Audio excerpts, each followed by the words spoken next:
RG करर medical college मामले में एक बड़ा खुलासा हुआ है। असली गुनहगारों के रूप में 4 लोगों की पहचान हुई है, जबकि संजय राय सिर्फ बहाना था। अब इन चारों को सजा मिलने की संभावना है और लोग मांग कर रहे हैं कि उन्हें फांसी दी जाए। हाल ही में सीबीआई ने डॉक्टर महिला वाले केस में बड़ा खुलासा किया है, जिससे जांच और तेज हो गई है। इन चारों आरोपियों ने कैसे अपराध किया, कैसे अंदर गए, कैसे कपड़े फाड़े, इन सब का साफ साफ विवरण अब सामने आ चुका है। ये खबर अभी अभी आई है और पूरी जानकारी मिलने के बाद ही सब कुछ समझा जा सकता है। आप पूरी खबर देखें और समझें कि आखिरकार क्या हुआ था। दोस्तों, ऐसे दरिंदों को तो खुलेआम फांसी देनी चाहिए। मैंने आपके कई सारे कमेंट पढ़े हैं जिनमें आप लोग कह रहे थे कि अगर कानून और सीबीआई से न्याय नहीं मिल पा रहा है तो यह काम जनता को सौंप देना चाहिए। आप सबसे पहले कमेंट में बताएं कि ऐसे अपराधियों के लिए कौन सी सज़ा होनी चाहिए। दिल से सोचकर अपनी राय लिखें। मेरी भी यही इच्छा है कि इन्हें सबसे कड़ी सज़ा मिले, चाहे वह फांसी से भी ज़्यादा कठोर क्यों न हो। और दोस्तों, इस वीडियो को लाइक करें और कमेंट सेक्शन में अपनी राय ज़रूर दें। हमारा चैनल छोटा है, लेकिन आपकी मदद से यह बढ़ सकता है, तो कृपया चैनल को सब्सक्राइब करें और वीडियो को लाइक करें। दोस्तों, सीबीआई ने एक बार आरोपी से पूछ लिया कि उसकी पीठ और जांघ पर खरोंचें क्या उसकी गर्लफ्रेंड ने दी हैं। इसके अलावा सीबीआई ने कई और चौंकाने वाले सवाल पूछे हैं, जिनमें कोलकाता के रेड लाइट एरिया से जुड़े सवाल भी शामिल हैं। पूछताछ की पूरी वीडियोग्राफी की गई है, जिसमें ऐसे फुटेज मिले हैं जिन्हें देखकर आप हैरान रह जाएंगे कि कोई इंसान ऐसा भी कर सकता है। सीबीआई ने सबसे पहला सवाल यह पूछा कि क्या तुम नर्वस हो? इसके जवाब में संजय ने कहा, सर, मैंने कुछ नहीं किया, मैं निर्दोष हूं, इसलिए मैं नर्वस नहीं हूं। फिर सीबीआई ने वारदात वाली जगह की तस्वीर निकाली और संजय को दिखाकर पूछा कि क्या तुम इस जगह को पहचानते हो? संजय ने कहा, मुझे समझ नहीं आ रहा है कि यह कौन सी जगह है। इसके बाद सीबीआई ने कहा, इसी जगह पर जघन्य अपराध हुआ है और तुम यहां मरीजों की देखभाल करते हो, फिर भी तुम इस जगह को क्यों नहीं पहचान रहे? संजय ने जवाब दिया, यह जगह परिचित लग रही है, लेकिन मुझे अभी भी कुछ समझ नहीं आ रहा है। फिर सीबीआई अधिकारी ने संजय को एक और तस्वीर दिखाई, जिसमें गलियारे के सीसीटीवी फुटेज में संजय नजर आ रहा था। उन्होंने पूछा, क्या आप इस व्यक्ति को पहचानते हैं? संजय ने जवाब दिया, हाँ, यह मैं ही हूं। यह अस्पताल का 4 मंजिला गलियारा है। इसके बाद सीबीआई ने पूछा, वारदात के समय आप वहां क्या कर रहे थे? संजय ने कहा, मैं वहां बस यूं ही गया था, लेकिन मैंने कुछ नहीं किया। फिर सीबीआई ने पूछा, आपने क्या नहीं किया? संजय ने जवाब दिया, मैंने किसी को नहीं मारा। सीबीआई ने फिर पूछा, तो आप सेमिनार रूम में क्यों गए थे? संजय ने कहा, मैं गया था, लेकिन अंदर नहीं घुसा। संजय का यह जवाब सुनकर सीबीआई अधिकारी को गुस्सा आने लगा, क्योंकि उन्हें पता था कि संजय झूठ बोल रहा था। उन्होंने गुस्से में पूछा, अगर आप कमरे में नहीं गए तो वहां आपके ब्लूटूथ का हिस्सा कैसे मिला? संजय ने जवाब दिया, मुझे नहीं पता सर। फिर सीबीआई ने पूछा, क्या आप जानते हैं कि वह महिला डॉक्टर उस सेमिनार कक्ष में सो रही थी? संजय ने कहा, मुझे नहीं पता था। मैंने सेमिनार कक्ष में जाकर देखा, लेकिन पहले से नहीं जानता था। सीबीआई ने फिर पूछा, आपने तो कहा था कि आप कमरे में नहीं घुसे और वहां कोई नहीं था। संजय ने कहा, नहीं, कमरे में रोशनी बहुत कम थी। पहले लगा कि यह खाली है, लेकिन फिर देखा कि कोई लकड़ी के तख्त पर लेटा हुआ है। फिर सीबीआई ने पूछा, 4थी मंजिल पर जाने से पहले आप 5वीं मंजिल पर क्या कर रहे थे?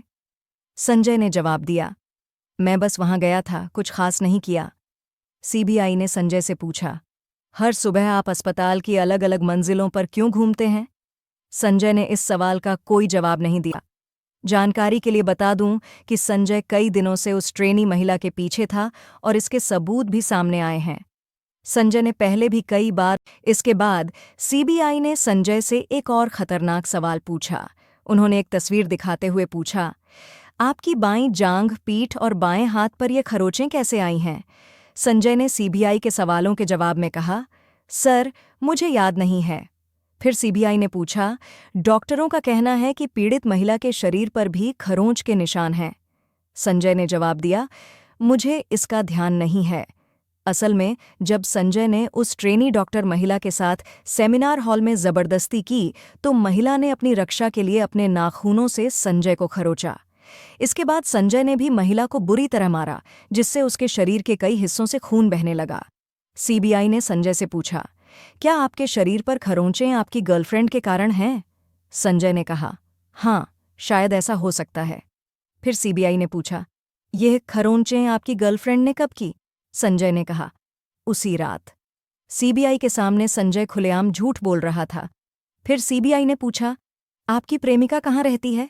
संजय ने जवाब दिया, चेतला में। जानकारी के लिए बता दूं कि कोलकाता में सोनागाछी के अलावा चेतला में भी एक रेड लाइट एरिया है, जहां लोग सेक्स वर्कर से मिलने जाते हैं। कुछ रिपोर्टों के मुताबिक संजय ने चेतला में रेड लाइट एरिया में जाने की बात मानी थी, लेकिन बाद में कहा कि वह वहां नहीं गया। माना जाता है कि अगर संजय उस दिन वहां जाकर अपनी इच्छाएं पूरी कर लेता तो उसकी सेक्सुअल एनर्जी शांत हो जाती और शायद महिला डॉक्टर की जान बच जाती। लेकिन दुर्भाग्यवश ऐसा नहीं हुआ। सीबीआई ने संजय से पूछा, अगर आपकी गर्लफ्रेंड चेतला में रहती है तो आप उस रात उनसे मिलने क्यों नहीं गए? संजय ने जवाब दिया, नहीं, मैं गया था, मेरे साथ मेरा दोस्त भी था। सीबीआई ने अगला सवाल किया, आपके दोस्त ने बताया कि आप चेतला में अंदर नहीं गए बल्कि बाहर ही खड़े थे। आपका दोस्त सौरव कह रहा है कि आप बाहर थे और वह अंदर गया था। संजय ने कहा, मैं भी अंदर गया था, मेरा दोस्त सौरव गलत कह रहा है। जहां संजय से पूछताछ हो रही थी, वहीं पास में मौजूद एक सिविक वॉलंटियर ने दावा किया कि संजय का मूड चेतला से बाहर निकलने के बाद बहुत खराब था। संजय ने सेक्स वर्कर से मिलने के लिए नहीं गया था, वह बाहर ही खड़ा था। सिविक वॉलंटियर ने बताया कि संजय ने बाहर आने के बाद कहा कि वह अस्पताल जाएगा, यानी उसकी इच्छाएं पूरी नहीं हुईं और वह अस्पताल जाकर पूरा करना चाहता था। संजय ने अस्पताल में घुसते समय बहुत गुस्से में था, जैसे एक खूंखार जानवर। सीबीआई ने संजय से पूछा, आपकी गर्लफ्रेंड भी कहती है कि आप चेतला में नहीं गए। इसके अलावा आप उस समय किसी दूसरी गर्लफ्रेंड के साथ अस्पताल में कितनी देर रुके थे? संजय ने जवाब दिया, मैं दोपहर को बाहर आ गया था। सीबीआई ने फिर पूछा, क्या आप उसके बाद दोबारा गए थे? संजय थोड़ी देर चुप रहा और फिर कहा, हाँ, मैं गया था। सीबीआई ने अगला सवाल किया, आप शाम को कब गए थे? संजय ने जवाब दिया, मैं शाम को गया था। मरीजों की देखभाल करना मेरा काम है, इसलिए मुझे कई बार अस्पताल जाना पड़ता है। मुझे सही समय याद नहीं आ रहा। सीबीआई ने संजय से कई और महत्वपूर्ण सवाल किए हैं, जिनके जवाब धीरे धीरे सामने आ रहे हैं। हम इस पर अगले वीडियो में विस्तार से बात करेंगे। फिलहाल सीबीआई संजय रॉय से पॉलीग्राफ टेस्ट के जरिए और सवाल पूछ रही है। इस टेस्ट में 3 तरह के सवाल होते हैं: महत्वपूर्ण, गैर महत्वपूर्ण और नियंत्रण सवाल। सीबीआई जानना चाहती है कि संजय ने चेतला के कोठे से सीधे अस्पताल क्यों गया। अधिकारी यह भी जानना चाहते हैं कि संजय आरजी करर अस्पताल क्यों लौटा। क्या इसके पीछे कोई साजिश थी? क्या उसने पहले से कोई योजना बनाई थी और अपनी योजना को पूरा करने के लिए अस्पताल लौटा था? क्या आपका नाम संदीप है? अपना मोबाइल नंबर बताएं और कितने फ़ोन आपके पास हैं? क्या आपका जन्म कोलकाता में हुआ है? क्या वारदात वाले दिन आप अस्पताल में थे? क्या आज शनिवार है? क्या आपको किसी ने ऐसा किया? क्या आपने कभी झूठ बोला है? क्या आसमान का रंग नीला है?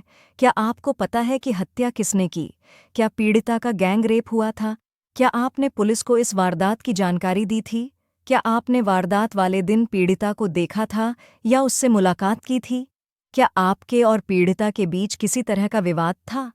क्या आपने पीड़िता के परिजनों को बताया कि यह हत्या आत्महत्या है? क्या वारदात की सूचना पुलिस को देर से दी गई? अगर हाँ, तो क्यों? आप खुद एक डॉक्टर हैं। क्या आपको नहीं लगता कि क्राइम सीन को सुरक्षित रखना जरूरी था? क्या आपने क्राइम सीन का रिनोवेशन करवाया? क्यों करवाया? क्या किसी ने आपको ऐसा करने को कहा था? दोस्तों, और भी बहुत खुलासे बाकी है, वो अगली वीडियो में बताएंगे। जब तक के लिए कमेंट में जस्टिस फॉर गर्ल डॉक्टर जरूर लिखें।